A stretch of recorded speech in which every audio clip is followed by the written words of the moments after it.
Thought I'd do a quick unboxing, or in this case, unbagging, of Königsberg, the Soviet attack on East Prussia in 1945, because I enjoyed Across the Narva so much, I ended up picking this up.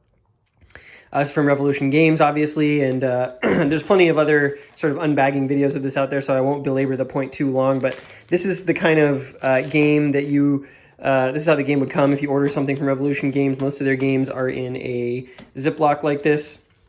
And then these here, so the game doesn't come with these. I actually had these printed out on cardstock, but they are found on the Revolution Games website, and they are just a really easy way to get the setup down visually, because I found in Across the Narva that setting up the game actually took a lot of time. So there's a set of these, one for the Germans, one for the Soviets, with all of the units setup hexes, which should speed up getting the game up and down, and it's like, you know, super easy and cheap to print on cardstock. So you can download these from the Revolution Games website, and then I'll just stick them in the bag. I also have a set of these for Across the Narva as well, so the next time I play that, I will be able to set it up quickly, so definitely check that out if you're interested in these games.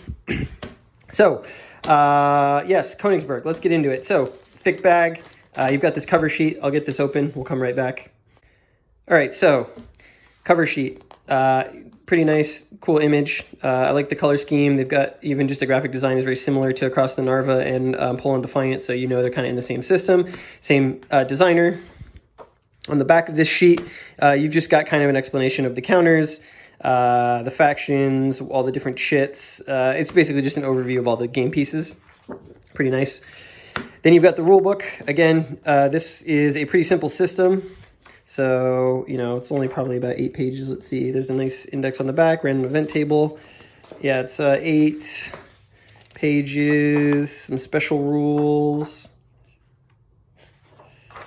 optional rules. Yeah, so setup starts on page 10. So basically 10 pages of rules. You can get going really quick. This is what the setup looks like in the rule book, which is why I prefer to use these, because this is kind of a pain in the ass to keep track of where you're going. So pretty nice, good paper stock, matte. Black and white. Here are the counters. There's one counter sheet in this game. You can see the Germans. The colored things with the numbers are the core HQs, I believe, or division HQs, it looks like, actually. For the Germans, the Soviets, are they cores? Yeah, the Soviets are cores. So you can see. So these will go in the cup. You'll pull these out to activate at random to activate the formation they correspond to. Some aircraft. Looks like the air power in this game. You can see some German, there's one German FW-189 down there. It looks like, so yeah, it looks like the Russians have the air power again in this game as well. Although, yeah, there's 7 aircraft. That's pretty crazy. German Panzers and armored units. VP. Looks like this game, there's VP markers, which is nice. I use cubes in Across the Narva to indicate which hexes are VP hexes. So be curious to see what that's all about. And then the back side, these are nicely done. They're as you can see, a brown core. Oops. Can't get it to focus. Well, believe me when I say that they are a brown core stock. Yeah, and they're pretty thick too. They're nice. I know Roger Miller, the proprietor of Revolution Games, has said on BGG that they print their stuff in America. So if that's something that matters to you, these are war games printed in the USA. They're nicely centered. I like the graphics on them. They're pretty functional. So that's the counter sheet. That comes in the bag. Then you've got the map. The map, let's see, we might do that last. Oh, interesting. So they packed some errata and clarifications in the bag. Yeah, so just some minor setup tweaks. Barrage stuff. Yeah, just basically some minor clarifications on things. Looks like pretty minor. Doesn't look like it impacts the game very much. I know that the Across the Narva errata had like a counter that was labeled like this is the German 55th Corps, and it lists the 53rd HQ. Or yeah, is that 55 or SS? Oh, yeah, 55. So it lists the 55 Corps, but it listed as 53rd HQ. It's just really minor stuff. Doesn't affect the playability of the game. Nice of them to include that. All right, the map. So you've got the terrain effects chart on the map. I know that Playing solo and across the Narva, it actually wasn't too bad because this, there's one on each side. And here, actually, you know what? I'll open this and show you. It would have been nice if there was a player aid for this game that had the terrain effects chart and the combat results table on it on the same thing. But I think someone on BGG has made one that has that, so you can go ahead and print that out. As many copies as you want.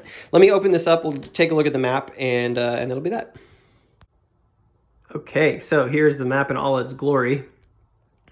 A lot more open terrain compared to across the Narva, as you can see. The Russians, the Soviets, will be starting down here, and here they'll have two different groups, and they're going to be driving north to Königsberg and Elbing, which is here, and Königsberg is here. Germans will obviously be arrayed to try and stop them. A German player would sit on that side. They've got their activation track. So it looks pretty cool, looks pretty nice, a lot less like technical terrain to have to deal with, which will be good. Yeah, combat results table, looks like they both use the same, unlike across the Narva, it looks like the Soviets and the Germans use the same combat results table. Be curious to see if there's any differences there in terms of how attritional it is, how bloody it is. But yeah, nice looking map. I really like the graphic design on this series. This one, really, like a lot of this open terrain is going to make it fun for maneuver, I'm guessing. Incidentally, anytime I have a paper map, a single map paper map game that I know that I'm going to like and play a lot, I do like to put them in these poster frames, which you could get. Well, I got them at Aaron Brothers, but in the U.S., but they don't exist anymore. They're now part of Michael's craft supply store, so I think you can still get these. I think they still make them in the poster frame section, but they are 22 by 34. Which is the exact size of an 8-panel wargame map.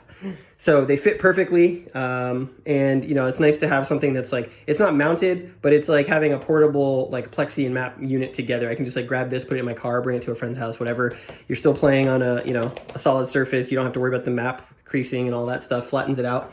And the other nice thing is if the map is really beautiful, then you can hang it on your wall as a piece of art. So anywho, that is Königsberg, the Soviet assault attack on East Prussia, 1945. So I will be getting this to the table at some point. I got a couple games I want to play first, but I thought I would do just a quick overview so you could see what it's all about. Really like Revolution's products, and if across the Narva is anything to go by, I'm very much going to enjoy this game as well.